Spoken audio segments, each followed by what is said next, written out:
కొడుకు కూడా అదే ట్రైనింగ్ ఇచ్చి ఈరోజు తయారు చేస్తాం. అందుకనే వాడు రెడ్ బుక్ కోడ్ పట్టుకొని వస్తాడు.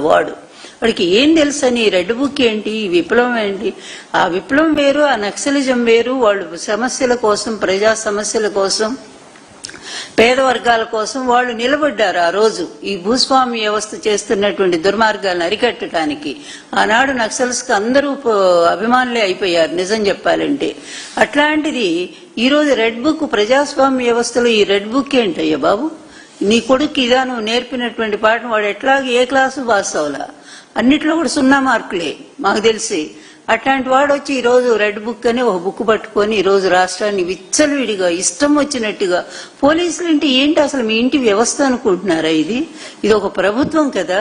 ప్రభుత్వంలో అన్ని వ్యవస్థలు కూడా రాజ్యాంగబద్ధంగా నడవాలనేటువంటి ఇంగిత జ్ఞానం కూడా లేని ఒకళ్ళని తీసుకొచ్చి వాడిని రేపు ముఖ్యమంత్రిగా నువ్వు ప్రమోట్ చేసుకోవటానికి ఇప్పటి నుంచి ఈ దరిద్రం వాడి కంటగట్టేది.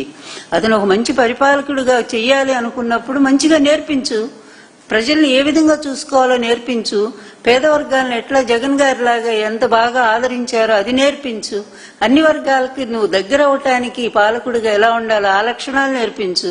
అలా కాకుండా వాడు వస్తానే అవినీతి, అదేవిధంగా మరి ప్రతిపక్ష పార్టీల మీద ఈ విధమైనటువంటి దాడులు, పోలీసులను ఉపయోగించడం, అదేవిధంగా సొంత వర్గాల వాళ్ళని రెచ్చగొట్టడం, నేరం చెయ్యండి, దోపిడీలు చెయ్యండి, దాష్టికాలు చెయ్యండి, చంపండి, నరకండి. ఇదా రాజ్యం? మీరు ప్రజాస్వామ్యంలో ఉన్నారా? వీళ్ళకి చట్టాలంటే భయం లేదు. ఒక దురహంకారం, మితిమీరిన దురహంకారం, లక్షల కోట్లు సంపాదించామనేటువంటి దురహంకారంతో విచ్చలవిడిగా చేస్తా ఉన్నారు. లేకపోతే ఏంటి లాకప్ డెత్లేంటి? సాయికృష్ణ కేసు నలుగుతా ఉంది ఇప్పుడు కూడా. అదేవిధంగా ఇంకొక మహిళను కూడా అట్లాగే చంపేశారు కదా. నెల్లూరు జిల్లాలోనేమో ఒక మహిళను వివస్త్రం చేసి అక్కడ అట్లా చేశారు. తర్వాత క్రాంతి కుమార్ ఆత్మహత్య చేసుకుంటూ అతను పాపం పెట్టినటువంటి వాంగ్మూలం సోషల్ మీడియాలో అందరం చూశారు కదా. మాల గంగమ్మ అనేటువంటి ఆమెను కూడా లాకప్ డెత్తే చేశారు. తిరుపతమ్మ కేసు ఒకటి, కళావతి ఆత్మహత్య, ఇవన్నీ కూడా ఎందుకు జరుగుతున్నాయని ఒక్కసారి కూడా ఒక ఆత్మవిమర్శ చేసుకోరా? అసలు పరిపాలకులేనా మీరు? వచ్చిన దగ్గర నుంచి డబ్బులు ఎట్లా సంపాదించాలా? జగన్ గారు సంపాదించిన ఆస్తులన్నింటినీ కూడా ప్రైవేట్ పరం చేసి వాళ్ళకేదో రూపాయికి ఇచ్చి మనం 100 రూపాయలు ఎట్లా కొట్టేయాలి వాళ్ళ దగ్గర.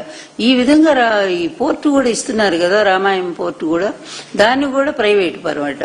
17 మెడికల్ కళాశాలలు ప్రైవేట్ పరం అంటే వాళ్ళకేమో తక్కువకి ఇవ్వటం, వీళ్ళేమో భారీగా వాళ్ళ దగ్గర నుంచి కమిషన్లు పుచ్చుకోవటం. ఆ డబ్బులు దాచుకోవటానికి ప్రపంచం అంతా అన్ని దేశాల్లో ఈ రోజు డబ్బులు దాచుకున్నటువంటి ఏకైక ముఖ్యమంత్రి ఎవరైనా ఉన్నారంటే చంద్రబాబు నాయుడే. అమెరికా మొదలుకొని ఎక్కడ ఏ దేశం కూడా, మీరు ఇండోనేషియా వెళ్ళండి, రష్యా వెళ్ళాడో లేదో అదొక్కటే నాకు ఇంకా డౌట్ గా ఉంది, రష్యాది మాత్రం.